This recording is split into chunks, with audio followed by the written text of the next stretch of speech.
കുടിവെള്ളത്തിനും പാചകത്തിനുമായി എളവള്ളി പഞ്ചായത്തിലെ ജലനിധി നൽകി വന്നിരുന്ന 20 ലിറ്റർ ജാർ ബോട്ടിൽ നിരക്ക് വർദ്ധിപ്പിച്ചതിൽ പ്രതിഷേധിച്ച് കോൺഗ്രസ് എളവള്ളി മണ്ഡലം കമ്മിറ്റിയുടെ നേതൃത്വത്തിൽ പ്രതിഷേധ മാർച്ചും ധർണയും നടത്തി. കെപിസിസി സെക്രട്ടറി സി ശ്രീകുമാർ പ്രതിഷേധ സമരം ഉദ്ഘാടനം ചെയ്തു. കോൺഗ്രസ് മണ്ഡലം പ്രസിഡന്റ് പ്രസാദ് വാഗ അധ്യക്ഷനായി. Congress Pavaratty block committee president CJ Stanley, Congress നേതാക്കളായ ജിയോ ഫോക്സ്, NK സുലൈമാൻ, സുബിരാജ് തോമസ്, റാഷിദ് എളവള്ളി, TB ബാബു, എളവള്ളി ഗ്രാമപഞ്ചായത്ത് അംഗങ്ങൾ തുടങ്ങിയവർ നേതൃത്വം നൽകി. ജലനിധി ശുദ്ധജല വിതരണ പദ്ധതിയുടെ ഭാഗമായി ഏകദേശം 4000 വീടുകളിലേക്കാണ് കുടിവെള്ളം വിതരണം ചെയ്യുന്നത്.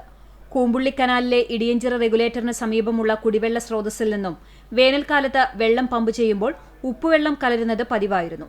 ഒരുപാട് സമരങ്ങൾക്കും പ്രതിഷേധങ്ങൾക്കും ശേഷം പാചകാവശ്യങ്ങൾക്ക് വേണ്ടി കഴിഞ്ഞ വർഷം തുടങ്ങിയ ബോട്ടിൽ സംവിധാനമാണ് ഇപ്പോൾ വില വർദ്ധിപ്പിച്ച് ജനങ്ങളെ ദ്രോഹിക്കുന്നതെന്ന് പ്രതിഷേധക്കാർ പറഞ്ഞു.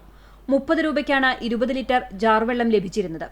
ജനുവരി 1 മുതൽ പഞ്ചായത്ത് യോഗത്തിൽ പോലും ചർച്ച ചെയ്യാതെ ജാറിന് 40 രൂപയാക്കി വർദ്ധിപ്പിച്ചിരിക്കുകയാണെന്നും പഞ്ചായത്ത് ഭരണസമിതിയുടെ അനുമതിയില്ലാതെ നടപ്പിലാക്കിയ നിരക്ക് പിൻവലിക്കണമെന്നും ഉപ്പുവെള്ളം വിതരണം ചെയ്തു തുടങ്ങിയത് മുതലുള്ള ജലനിധിയുടെ വരിസംഖ്യ ജനങ്ങൾക്ക് ഒഴിവാക്കി കൊടുക്കണമെന്നും ആവശ്യപ്പെട്ടായിരുന്നു കോൺഗ്രസ് പ്രതിഷേധം.